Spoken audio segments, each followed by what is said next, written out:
नमस्कार, एक बार फिर स्वागत आप सभी का। मैं आपके साथ अब्दुल नबी हसन और चिट चैट विद स्टार का एक और एपिसोड लेकर हाजिर हो चुका हूं। Chit chat with star Covid के काल में आप लोगों से थोड़ा दूर ज़रूर रहा था, लेकिन हमने फिर से शुरुआत की और शुरुआत बेहतरीन हुई है। आप लोगों का प्यार बेहतरीन मिला है, हमें बहुत ज़्यादा मिला है और यही कारण है कि लगातार ये सफ़र आगे चलता जा रहा है। आज फिर से एक ग्राउंड पे मौजूद हूँ और आज जिस शख्स से मैं मिलवाने जा रहा हूँ, पहले भी मिलवा चुका हूं, लेकिन आज मिलवाने की एक वजह दूसरी है, क्योंकि ये वो शख्स हैं जिन्होंने क्रिकेट की दुनिया में बेहतरीन सितारे दिए हैं, तमाम खिलाड़ी दिए हैं और उन खिलाड़ियों को देने के बाद टीम इंडिया में वो जगह बनाई है और बेहतरीन खेल भी रहे हैं वो खिलाड़ी। लेकिन अब वो शख्स, दरअसल उनको भी अगस्त 2019 में द्रोणाचार्य अवार्ड से नवाजा गया। हम बात कर रहे हैं संजय भारद्वाज की, जो अब द्रोणाचार्य संजय भारद्वाज हो गए हैं। बहुत स्वागत है सर आपका, बहुत बहुत स्वागत सर आपका। और एक बार फिर से चिट चैट विद स्टार में अब तो आप द्रोणाचार्य संजय भारद्वाज हो गए हैं। सर कैसा महसूस होता है? ये कोच के लिए बहुत बड़ा सम्मान है और जो राष्ट्रपति के द्वारा सम्मान मिलता है तो मुझे लगता है कि ये मेरा सौभाग्य है, भगवान का, ऊपर वाले का और माता पिता का और परिवार का और दोस्तों का। और सबसे जो मैं ये कहूँगा कि अब्दुल ने आके जेके टाइम्स में दोबारा से स्पोर्ट्स यानी शुरू किया है। यानी मेन चीज़ है कि सारे चैनल आज के दिन मुझे लगता है कि पॉलिटिक्स में चले गए। जो उन्होंने पहले मैं बहुत चैनल्स पे था, यानी देखता था, पर वो सारे स्पोर्ट्स छोड़ के पॉलिटिकल उसमें चले गए। पर मैं कहता हूँ मेरी स्पोर्ट्स के लिए आप यहाँ आए और जेके न्यूज़ का और अब्दुल का मैं बहुत शुक्रिया करता हूँ। शुक्रिया सर, शुक्रिया। लेकिन एक चीज़ होती है, मैं जब हमने पिछली बार एक इंटरव्यू किया था तब आप द्रोणाचार्य अवार्ड के लिए नॉमिनेट भी नहीं हुए थे, लेकिन मैंने सवाल किया था आपसे कि अगर द्रोणाचार्य मिलता है तो आपने कहा था देखिए अवार्ड्स तो एक अलग बात है, जो बच्चों को परखना होता है, बच्चों को निखारना होता है, वो ज़रूरी होता है। लेकिन आज आप द्रोणाचार्य से नवाजे जा चुके हैं, एक अवार्ड भी आपकी अलमारी में आ गया है, लेकिन अभी बच्चों पर जो आपने जो बच्चे दिए हैं, क्या उनका भी सपोर्ट मिलता है जब आपको इस तरह से नवाजा जाता है?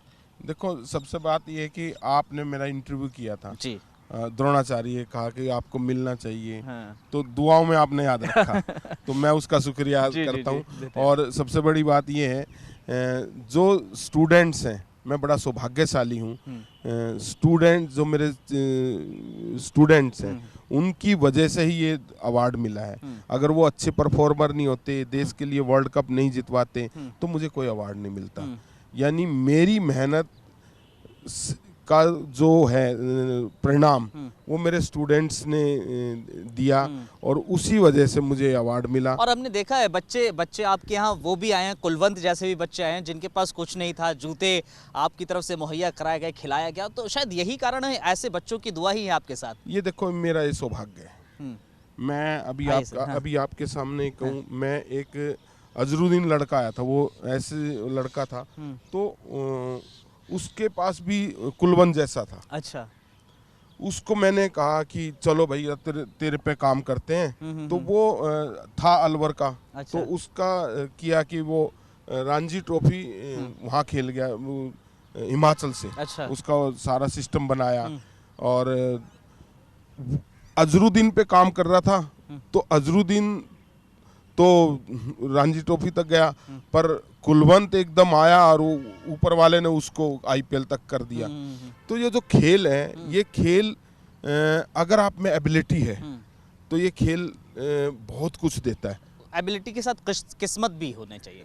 देखो, ये सौभाग्य है, ये उनका, यानी ये है कि हम जिस तरह से जो बच्चे आते हैं, फिर मैं ये देखता हूँ अब्दुल कि यार बच्चे में अगर टैलेंट है, बच्चे में टैलेंट है, उसके पास कुछ भी नहीं है, तो मैं कोशिश करता हूँ और ऊपर वाला ना मुझे ज़रूर कहीं ना कहीं से मेरी हेल्प करता है, मेरी वो करता है। तो उसी वजह से फिर एक मैं रास्ता बनता हूँ और ऊपर वाला उनकी मदद करता है। चलिए, बहुत अच्छी बात है। और आप रास्ता ज़रिया तो बनते हैं और आगे ऊपर वाला और उनकी मेहनत पर ही निर्भर होता है। तमाम आपके मेहनती खिलाड़ी रहे हैं, बच्चे रहे हैं जो इंडिया खेले हैं, आईपीएल खेले हैं। लेकिन अब संजय भारद्वाज का जिक्र करें, द्रोणाचार्य के बाद अब वो अपने जीवन की दूसरी पारी उन्होंने एक तरीके से शुरू कर दिया। हम दिल्ली में हैं इस वक्त, दिल्ली के अलग अलग जगहों पर आप एकेडमीज़ दे रहे हैं, बच्चों को सिखा रहे हैं, लेकिन अब भोपाल आप जा रहे हैं, भोपाल में अपनी एकेडमी और वहाँ पर भी काम कर रहे हैं बच्चों को सिखाने का। देखो मैंने 30 साल दिल्ली में काम किया है जी। और जो दिल्ली में ट्रैवलिंग है ये टाइम लगाती है। दूसरा क्या कि दिल्ली में थोड़ा सा पोल्यूशन ज़्यादा हो गया, फिर आपकी गर्मी ज़्यादा होगी अच्छा। और आपकी सर्दी बहुत ज़्यादा हो जाती है। तो मुझे लगता है कि अगर आप भोपाल जब आएंगे अब्दुल जी। अगर आप ये कहेंगे कि यार मेरा भी एक मकान भोपाल में बना दो वो बेगमों का यानी बेगमों का वो है, यानी आप सोच नहीं सकते भोपाल इतना खूबसूरत है। अगर आप वहाँ घूमते हैं तो इतना खूबसूरत शहर है, इतनी यानी तरोताज़ा हवा है, तो बड़े खूबसूरत लोग हैं, बड़ी यानी ऐसा नहीं है कि कोई वो है, तो वहाँ एक सुकून है, उस सुकून के लिए मैं गया। और हम वहाँ पर अगर देखें, जैसे यहाँ हमने देखा आपने शायद 91 में कोचिंग शुरू करी। यस। और 91 से अब 2021 बदलाव बहुत हो गए हैं। तो अब संजय भारद्वाज कोचिंग में क्या बदलाव करने जा रहे हैं, किस तरह की कोचिंग देंगे? क्योंकि 91 में जब आप कोचिंग दे रहे होंगे बहुत सामान्य थी, बहुत चीज़ें अलग थी, बदलाव थे। अब की बार क्या बदलाव है? देखो सबसे बड़ी बात है कि आपको क्रिकेट में जब भी आप डॉन ब्रैडमैन को बुक्स पढ़ें या किसी का भी पढ़ें, बड़े से बड़ा जो कोच है वो ये कहता है कि क्रिकेट जो है वो अबव 90% अबव द नेक है। यानी फिर मैंने यही सोचा कि भी अबव द नेक है, और मैंने एक्सपीरियंस भी किया है कि भाई अगर आपका माइंड और दिल काम नहीं करता तो आप अच्छे क्रिकेटर बन ही नहीं सकते, दोनों का कॉम्बिनेशन होना चाहिए। पर मैं ये कहता हूँ हम कोचेस केवल 10% के लिए 100% काम करवाते हैं बच्चों से। मैं वहाँ पर बच्चों को मेंटल स्ट्रेंथ ज़रूर करूँगा, मेंटली उन पे एक्सरसाइजेज करेंगे। एक मेरे दोस्त हैं अच्छे प्रोफेसर हैं साइकोलॉजी के, वो मेरी हेल्प कर रहे हैं। तो जो मेंटल ट्रेनिंग है, जो मेंटल टफनेस है, वो लेके आनी है। मेंटल टफनेस, आप ये कह सकते हैं कि मानसिक तौर पर कितना मजबूत हमें करना है खिलाड़ियों को, क्योंकि हम देखते हैं ग्राउंड के अंदर आपके तमाम जो खिलाड़ी हैं, हम गौतम गंभीर का जिक्र कर लें या फिर अमित मिश्रा या फिर तमाम अलग अलग खिलाड़ी जो हैं आपके, सब में हमने ये देखा है कि जब ग्राउंड के अंदर जाते हैं तो एक अलग ही देखने को मिलता है। आप बैटिंग कर रहे हैं, कोई आपको प्रेशराइज कर रहा है तो प्रेशर नहीं आना, तो वो और ज़्यादा सिखाना है आपको। किस तरह से सिखाते हैं? क्योंकि अगर आप T20 पे आ गए हैं, हाँ। तो जो T20 गेम है आपको छोटा फॉर्मेट है और उसमें आपको परफॉर्मेंस देनी है बहुत बड़ी। तो आपको डिसीजन लेना है। जैसे अब पहले क्या था, आप जो पायलट थे वो कमर्शियल पायलट थे, अब आप फाइटर पायलट हो गए। हाँ। अगर आपको फाइटर पायलट बनाना है तो आपको मेंटल लेवल भी बहुत बड़ा होना चाहिए। मेंटल के साथ साथ हमें फिजिकली भी देखना है, और फिजिकल के तौर पर हम क्या कर रहे हैं, फिटनेस के तौर पर? देखो मेरा जो सिस्टम रहेगा वहाँ ये सिस्टम रहेगा 6 बजे से 7 बजे तक योगा प्राणायाम और इस तरह की एक्सरसाइज करेंगे। उसके बाद 7 बजे से 8:30 बजे तक फिटनेस प्रोग्राम रहेगा, फिर उनका ब्रेकफास्ट हो जाएगा, फिर 10 बजे से 12 बजे तक उनकी जो फील्डिंग ड्रिल्स हैं और जो रनिंग बिटवीन द विकेट्स हैं कुछ चीज़ें वो करेंगे, फिर 12 से 3 बजे तक उनका लंच रेस्ट टाइम हो जाएगा, 3 से 7 बजे तक फिर उनकी स्किल्स ट्रेनिंग हो जाएगी। उसके बाद 7 बजे के बाद उनको थोड़ा सा ब्रेक, आधा घंटे का जो फ्रेशअप का ब्रेक मिलेगा, उसके बाद आधे घंटे का, उसके बाद फिर हम पूरा मेंटल ट्रेनिंग का काम करेंगे, तो 30-40 मिनट वो होगा, फिर वो रात को 9-9:30 बजे सो जाएंगे। ये पूरा रूटीन ये पूरा रूटीन रहेगा। क्योंकि देखो अब्दुल, आज के दिन क्रिकेट प्रोफेशन बन गया। हाँ। क्रिकेट गेम नहीं है। और आगे रणजी ट्रॉफी में और पैसा मिलना लोगों को, यानी आप एक IITN बच्चे को भी उतना पैसा शुरुआत में नहीं मिलेगा जो एक रणजी ट्रॉफी प्लेयर को। अगर आपका रणजी के साथ साथ अगर आपका IPL भी लग गया तो आपको इतना पैसा, यानी सबसे बड़ी बात है कि क्रिकेट अब प्रोफेशन है। अगर आप सोचो आधे 3 घंटे की प्रैक्टिस, उस 3 घंटे में भी बच्चे को 10 से 15 मिनट मिलेगा, तो मुझे लगता है कि वो लकली हो सकता है कि गौतम गंभीर, वीरेंद्र सहवाग, विराट कोहली, शिखर धवन और ऋषभ पंत, कोई लकली लड़का आके बन सकता है। पर अगर आपको कोई मेहनत करके प्लेयर बनाना है तो आपको वो 12 घंटे जिसमें एक्स्ट्रा ऑर्डिनरी अगर दिखेगा तो वो वैसे लकली जा सकता है। अदरवाइज आपको मेहनत करनी पड़ेगी। एक और चीज़ है जो आप जिक्र कर रहे हैं, हम देख रहे हैं आजकल के दौर में जो आपने कहा प्रोफेशन बन गया है। अब क्या हम ये देखें कि आज की तारीख में हर बच्चा क्रिकेटर बनना चाहता है, लेकिन उसको पता नहीं है बनना कैसे। तो कैसे बना जाए, कैसे बनेंगे? क्योंकि हम कोई भी लड़का देखते हैं हाथ में बल्ला लेके कहते हैं हमें तो भाई क्रिकेटर बनना, मुझे संजय भारद्वाज की एकेडमी जाना है, मुझे इनकी एकेडमी में। लेकिन कैसे बनेगा ये? मेरे पास कम से कम मेरे पास 40 से 50 फ़ोन डेली आते हैं। मैं उनसे पूछता हूँ बेटा आप कहाँ खेले हैं? वो कहते हैं हम कहीं नहीं खेले, हमें बस आपके पास आ जाओ और मुझे प्लेयर बना दो। मैं ऐसे नहीं होता है, एक सिस्टम होता है। उस सिस्टम में आप पहले डिस्ट्रिक्ट तो खेलिए, डिस्ट्रिक्ट के लिए ट्राई तो करें, आप ड्रेस तो लें। कुछ बच्चे तो ऐसे हैं जिन्होंने कोई सामान नहीं है, कोई ड्रेस नहीं है, कोई वो टैलेंट भी नहीं होता।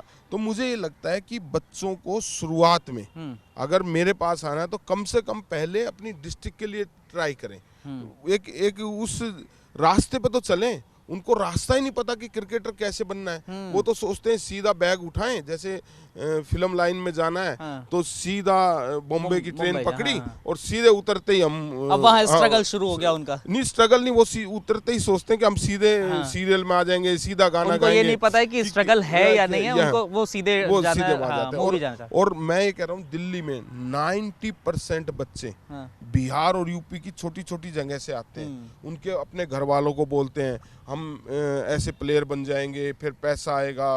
अब वो बच्चे क्रिकेट प्रोफेशनली खेलते नहीं है, उसके बाद वो पढ़ाई भी बंद कर देते हैं। इससे फिर क्या होता है कि उनके पास ना ए प्लान होता ना बी प्लान होता, तो और अपने पेरेंट्स को और परेशान करते हैं। और आज के दिन पेरेंट्स बेचारे अपना सब कुछ दाव पे लगा के बच्चे की खुशी के लिए काम करते हैं।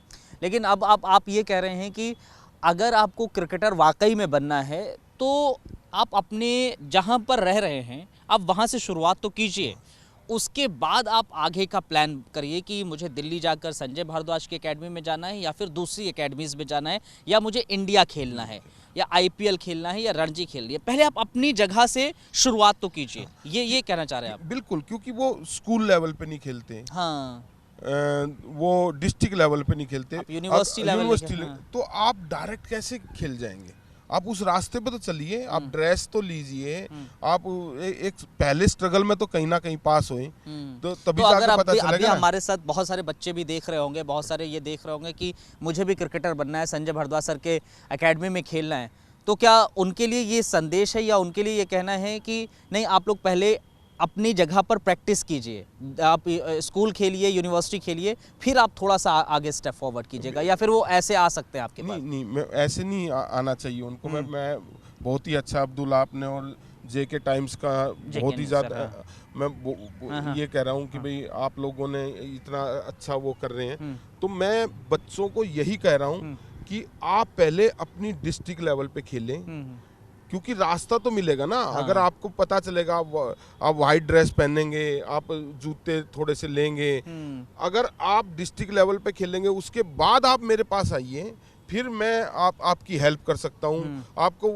आप मेरे से यानी आपने कहीं कुछ जाना है, वो सोचते हैं पहले हम स्कूल में ना जाएं, हम सीधे यूनिवर्सिटी में जाएं। आप एक एग्जांपल इसको देख सकते हैं। आप फर्स्ट क्लास सेकंड क्लास ना करके सीधे आप कह रहे हैं कि हम 12th पास होकर यूनिवर्सिटी में आ जाए। तो ये पहले आप 10th तो कीजिए, आप 12th तो कीजिए, फिर यूनिवर्सिटी में आइए। अगर आपको आना है मेरे पास तो पहले 10th 12th करके फिर आइए, यानी क्रिकेट का डिस्ट्रिक्ट खेलिए, डिवीजन खेलिए, उसके बाद कहीं लग रहा है कि भाई मैं उनकी परफॉर्मेंस इन्हांस कर सकता हूँ। मैं एकदम बना नहीं सकता, मैं जो खिलाड़ी हैं उनको थोड़ा निखार सकता हूँ। और क्योंकि अब क्रिकेट बदल चुका है, अब वो वाला नहीं रह गया क्रिकेट जो हम 91 में आप आ गए कोचिंग लाइन पे, और उसके बाद कहीं हम अगर 10 साल पहले 5-10 साल पहले की बात करें, अलग क्रिकेट था। बिल्कुल अलग था। और जो आप जिक्र कर रहे हैं तब आप आकर सिखा सकते थे, क्योंकि इतना फास्ट नहीं था। लेकिन अब बहुत फास्ट हो गया है क्रिकेट, अब आपको खुद से पहले प्रिपेयर होना पड़ेगा और फिर आपको किसी एकेडमी में ज्वाइन करना पड़ेगा। नहीं बिल्कुल, क्योंकि बच्चों को पहले शुरुआत करनी चाहिए। जब भी वो अपने छोटे लेवल पे पहले अपने जगह पे अपने डिस्ट्रिक्ट में जाके खेलिए, क्योंकि अब बीसीसीआई ने एक रूल और कर दिया। बच्चों को पता नहीं है, वो सीधे सोचते हैं दिल्ली आएंगे और दिल्ली आकर सीधे हम वो खेल जाएंगे। पर बच्चों को यही कह रहा हूँ कि आप जब तक जहाँ पढ़ाई कर रहे हैं आप वहीं से ही अपनी स्टेट को रिप्रेजेंट कर सकते हैं। क्योंकि अगर आप दिल्ली में आएंगे, दिल्ली में आप प्रैक्टिस कर सकते हैं, आप कोचिंग ले सकते हैं, आप दिल्ली को पार्टिसिपेट नहीं कर सकते, क्योंकि आपका जो 3 साल का जो पढ़ाई का जो आपने पढ़ाई की है वहीं आपके वो लगेगा। आप जहाँ रह रहे हैं वहीं आप रिप्रेजेंट कर सकते हैं। अच्छा। तो ये नया रूल बीसीसीआई ने बनाया। मतलब अगर कोई बच्चा मध्य प्रदेश का है, हाँ। भोपाल का है, तो अगर वो भोपाल से नहीं खेला 3 साल या फिर रिप्रेजेंट नहीं किया स्कूल या यूनिवर्सिटी, तो वो आप डीडीसीए को नहीं कर सकते, आप डीडीसीए में नहीं कर सकते, दिल्ली को नहीं कर सकते रिप्रेजेंट। वो उसको दिल्ली में 3 साल पढ़ना पड़ेगा। अगर पहले पहले 3 साल दिल्ली में पढ़ना पड़ेगा, उसके बाद ही आप उसके बाद वो कर सकता है। 3 साल दिल्ली की लीग खेलनी पड़ेगी, दिल्ली का 3 साल यहाँ का एजुकेशन करनी पड़ेगी। वो अगर 3 साल मान लो कोई मध्य प्रदेश का, कोई यूपी का है, तो उसको जो वहाँ पढ़ाई कर रहा है वो वहीं से ही वो क्रिकेट खेल सकता है। ये बीसीसीआई का नया रूल है। ये रूल आपने बताया, और ये लोगों को, बच्चों को समझना भी चाहिए। और शायद यही कारण है कि अब बच्चों को, लेकिन शायद क्योंकि आपने कहा आपके पास भी कॉल आते हैं, मेरे पास भी ऐसे बहुत सारे कॉल्स आए हैं कि संजय सर की एकेडमी का मुझे नंबर बताइए, कैसे ज्वाइन किया जाए, कैसे नहीं किया जाए। तो मैंने कहा चलिए ठीक है, इस पर भी विस्तार से बात करेंगे। तो अब ये क्लियर हुआ है कि अगर सिर्फ आपके लिए ही नहीं है, अगर किसी भी बच्चे को क्रिकेटर बनना है तो उसको पहले अपनी जगह पर देखना होगा, रिप्रेजेंट करना होगा। क्योंकि मेरे पास आके वो अपनी क्रिकेट सीख सकते हैं। हाँ। क्योंकि आज के दिन बच्चा क्रिकेट सीखना नहीं चाहता, बच्चा जस्ट सिलेक्शन चाहता है। हाँ। और ये भी होता होगा कि चलिए आपने ज्वाइन कर लिया क्रिकेट एकेडमी, 1 महीने बाद कहते होंगे सर बताइए कैसे खेलना, कैसे आईपीएल कैसे ज्वाइन करेंगे, आईपीएल में कैसे होगा सिलेक्शन। आप उनको अपने अंदर का टैलेंट या फिर अपनी प्रतिभा नहीं दिख रही है, उनको परफॉर्मेंस नहीं नजर आ रही है। क्योंकि हर बच्चा ये सोचता मैं बहुत अच्छा हूँ। हाँ। मेरे पास अभी इतने फोन आते हैं कि मैं 140 फेंकता हूँ, मैं 145 फेंकता हूँ।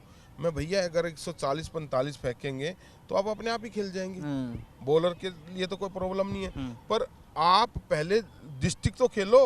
आप वहां भी पता चल जाएगा आप 140 फेंकते हो, 135 फेंकते हो। सही बात है। जब आप ट्रायल होंगे तो उसमें पता, कोई भी बच्चा ट्रायल्स पे नहीं जाना चाहता, वो सीधा सेलेक्ट होना चाहता है। यानी एग्जाम में बैठना नहीं चाहता, सीधी डिग्री चाहिए। एक्चुअली ये बच्चों को भी समझना होगा। और क्योंकि हम इस समय संजय भारद्वाज सर के साथ हैं और तमाम खिलाड़ी इन्होंने बनाए, आप सब जानते हैं। और जो ये बोल रहे हैं वो बहुत महत्व है बात, उसमें वजन है बात में, कि अगर आप खेलना चाह रहे हैं तो अपने स्टेट को रिप्रेजेंट कीजिए। दूसरी चीज़ ये है कि आप फिटनेस पर भी ध्यान देना होगा। आप ट्रायल्स दीजिए, ट्रायल्स अलग अलग जगह होते हैं, वो ट्रायल्स दीजिए आप, उससे आपको पता चलेगा कितना आप पानी में।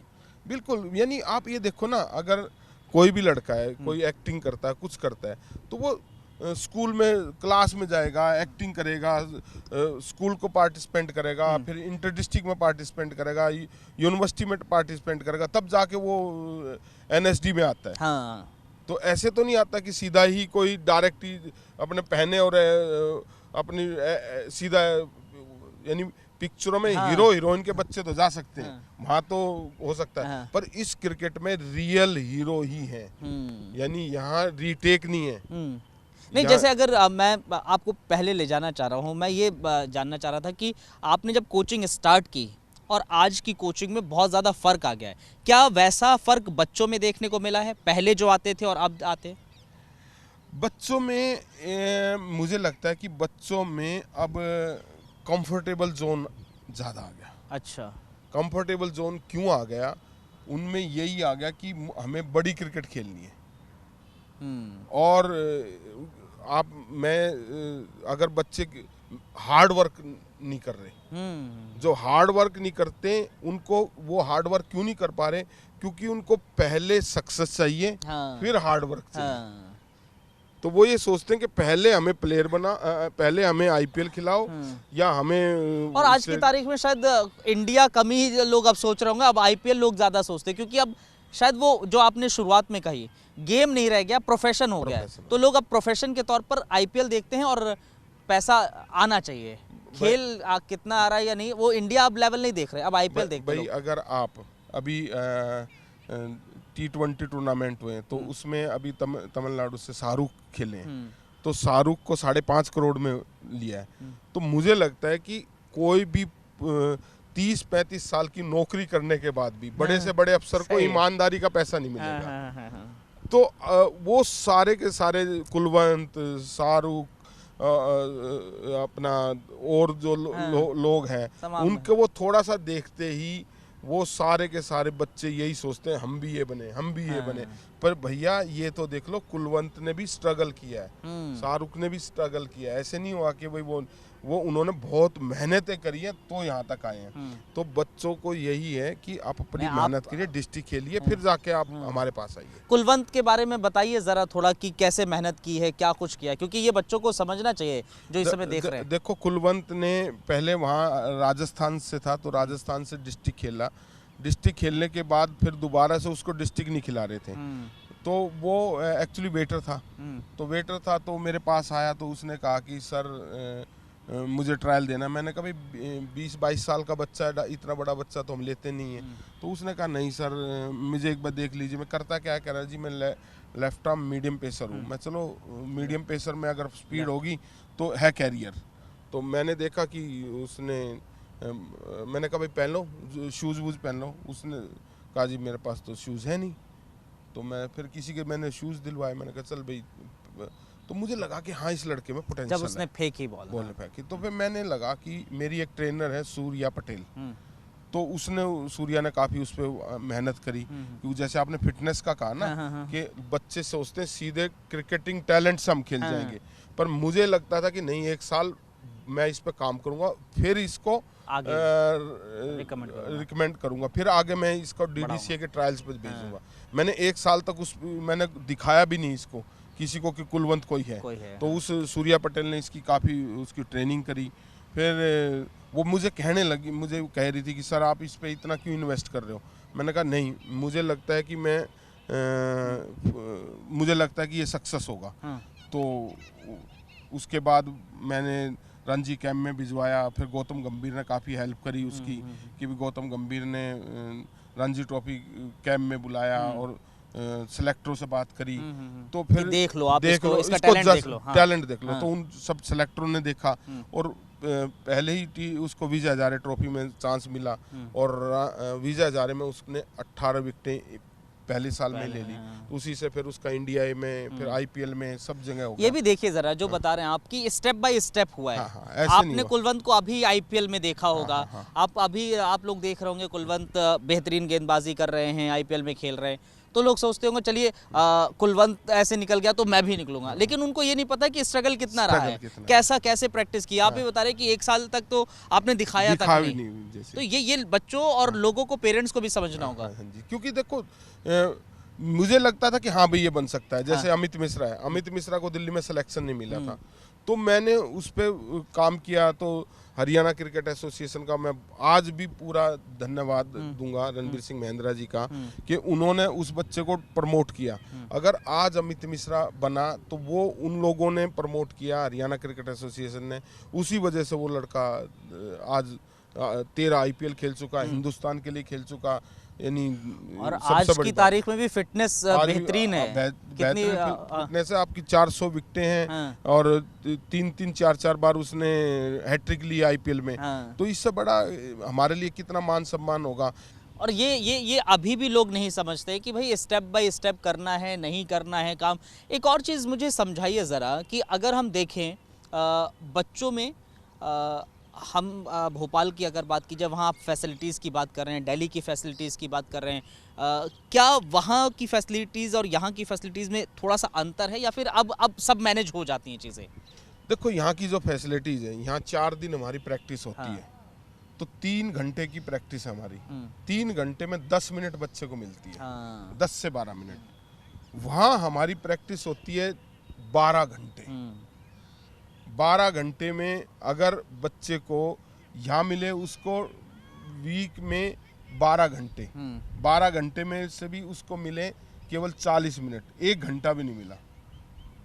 वो रेजिडेंशियल एकेडमी हमारी इसलिए है कि उसमें एक ही दिन में आपको 12 घंटे मिल रहे हैं। तो अगर आप 12 घंटे में अगर आप 6 दिन भी मैं प्रैक्टिस करा रहा हूँ तो 72 आवर्स हो गए। तो वो 72 आवर्स उसको पूरे महीने नहीं मिलेंगे।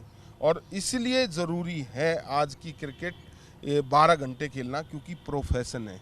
क्या आज की, हाँ, आज की तारीख में उतना लग रहा है आपको पोटेंशियल है बच्चों में, वो लोग 12 घंटे देने के काबिल हैं या फिर दे सकते हैं, और वो 100% अपना 12 घंटे दें या फिर 6 घंटे, 10 घंटे, 8 घंटे? देखो अब्दुल, मैं 1 हफ्ते का कैंप लगाता हूँ पहले। अगर मुझे लगता है कि हाँ ये लड़का कम से कम एटलीस्ट रणजी ट्रॉफी खेल सकता है, तो मैं उस बच्चे को पिक करता हूँ। मैं ऐसे नहीं करता कि भाई आप फीस दो और आपका एडमिशन हो गया, नहीं। क्योंकि देखो जिसने भी फीस देगा, जो पेरेंट्स फीस देगा, वो अपना कहीं ना कहीं किसी ना किसी रूप में कट करेगा, अपने दूसरे बच्चों पे कट करेगा, आप अपनी पर्सनल उस पे कट करेगा। तो मुझे लगता है कि मैं उन्हीं बच्चों पे, हाँ कल को मान लो अगर हम 3, 4, 5 साल में वो हमारे साथ कंट्रीब्यूशन करता हमारी फीस में, तो वो कम से कम उस लायक, कमाने लायक हो जाए, वो रिटर्न कर दे अपने फादर मदर को, लो जी अब मैं मेरा प्रोफेशन बन चुका। मैं एज ए प्रोफेशनली बच्चों को ट्रीट करता हूँ। चलिए, आखिर में क्या कहेंगे आप बच्चों से, क्या कहेंगे जो खेलने आए और जिनके दिल में ख्वाहिश है कि मुझे हाँ खेलना है, और जो आप कहना चाहें सर? मैं तो ये कहूँगा कि अब्दुल्ला, आपने मेरे साथ ये इंटरव्यू किया, उसका बहुत बहुत धन्यवाद। और आपके जो कैमरामैन हैं, ये आधा घंटा खड़े रहे, उनकी सबसे बड़ी मेहनत है। अगर मैं ये कहूँगा कि जो स्टेप है, पहले स्टेप लीजिए, कम से कम आप अपनी लोकल क्रिकेट में खेलिए, आप डिस्ट्रिक्ट में खेलिए। जब आपको सराउंडिंग्स के लोग कहने लग जाएं, तब फिर आप हमारे पास आइए, ट्रायल दीजिए।